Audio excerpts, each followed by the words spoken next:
Hey there, this is John Gallagher from Raven. You are watching CMS TV. Turn it up. I'm imagining when you started early on, you had a lot of people in your ear trying to change what you were going to do, trying to tell you needed to write shorter songs or you needed to write something that could end up on radio or, those types of things. When did that stop?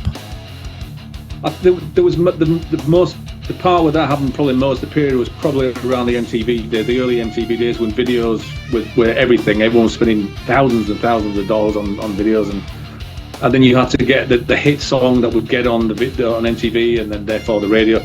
So I mean, yeah, there was that period. It kind of died when kind of MTV sort of did in a way. It sort of went away when, and obviously the internet changed everything anyway. So that totally changed. I think the internet just changed everything, I guess. So it went away around that time, whenever that was. But I mean, we stopped attempting to write singles decades ago because it was kind of interfering with all the other songs. We just wanted to write albums and then let other people choose which they think should be represented, or the singles, whatever. We kind of got out of that frame of mind a long time ago because it's just not productive for writing an album. We want to write albums and then let other people decide the singles. But yeah, I mean, it was. We haven't had much interference in our career at all, generally with our output. But like you said, around the MTV years, there was a lot of this. Well, you need a hit, and all this. There was a bit of that, sure.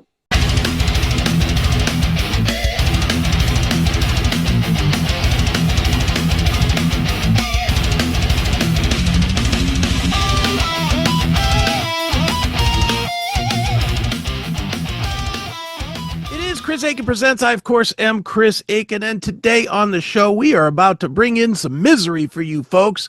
Paradise Lost is back. They have a brand new release called Ascension. It is out by the time you are seeing this, and here to talk all about it is the master of misery himself, Mr. Nick Holmes. Nick, how are you, man? I'm all right. Fine. Yeah, I'm fine. Thank you. Yes. What an introduction. Well, it's true with you guys, man. I mean, I don't think anybody goes into listening to a Paradise Lost record looking to be uplifted, do they? No, definitely not. No. Yeah, it's it's all good. It's all good. We love the misery. It's all right. Good.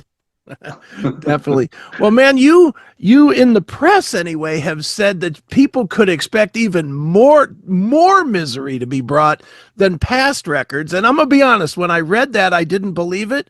And then when I listened to the disc or to the music, I was like, woo, boy, there's some stuff going on here. So talk a little bit about that, man. Was there something going on that just had you even more in that place than ever, or is this just the way it developed?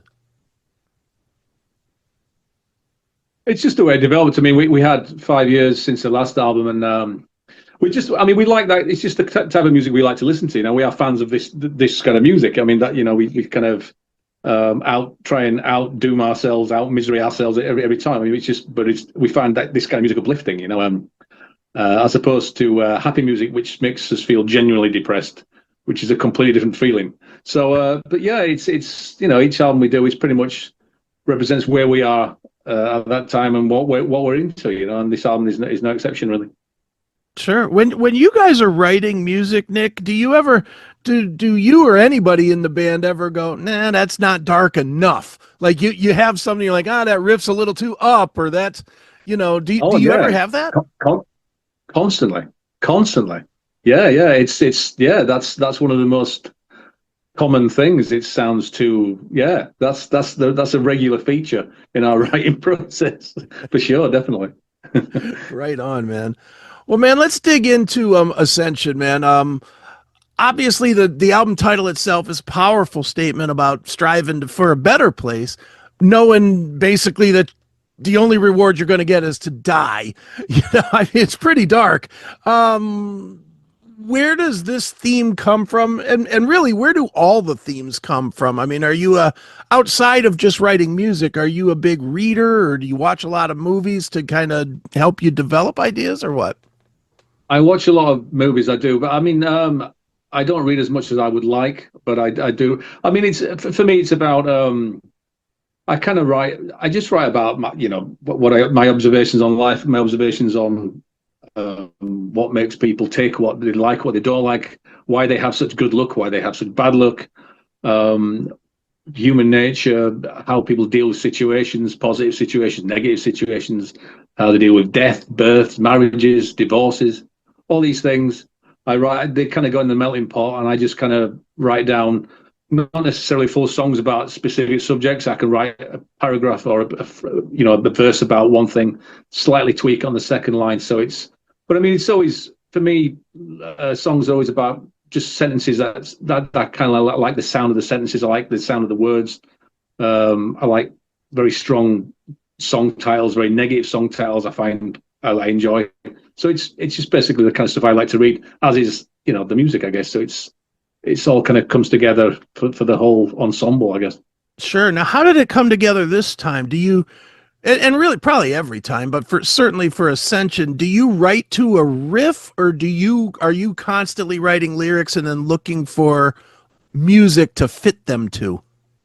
No, I always write to the music. I never separate the two.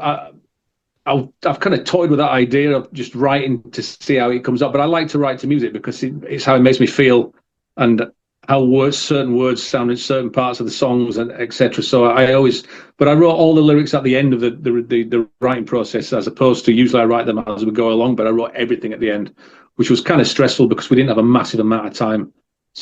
But in a way, the lyrics are better for it because I could just concentrate on that aspect and not have to concentrate on writing melody lines, etc. So it was kind of good to specifically work on that, and I think the lyrics are better as a result. But it was quite stressful because it was right at the end. We were kind of in the studio like 2 weeks later or something. So it was like, I always like to write to the music. It puts me in that place where I want to be, and it kind of gets me into the vibe for writing. Because when I stop writing lyrics, I don't look at them again until whenever I start writing again. I kind of don't leave my lyrics. I turn it off and turn it back on. Okay, wow.